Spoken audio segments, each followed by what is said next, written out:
अगर गुस्ल के पानी की छींटें टब या बाल्टी वगैरह में गिर जाएं तो इससे पानी नापाक हो जाता है।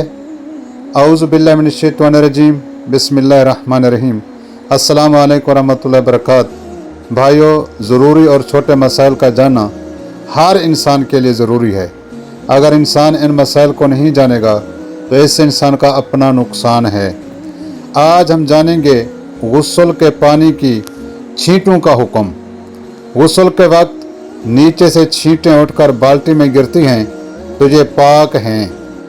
थोड़ी बहुत छींटों से वो पानी नापाक नहीं होता। इससे गुस्ल भी सही हो जाता है, क्योंकि इस्तेमाल शुदा पानी दूसरे पानी से कम हो तो वह मतहर है, यानी कि पाक है। अलबत्ता इस्तेमाल शुदा पानी ज़्यादा हो या दोनों बराबर हों तो इससे गुस्ल दुरुस्त नहीं होता। गुस्ल खाने की दीवारों पर जो छींटें पड़ती हैं, इससे गुस्ल में नुक्स नहीं होता, गुस्ल हो जाता है।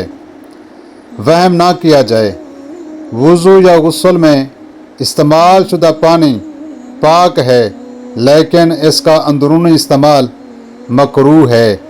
इससे वुज़ू और गुस्ल दुरुस्त नहीं है।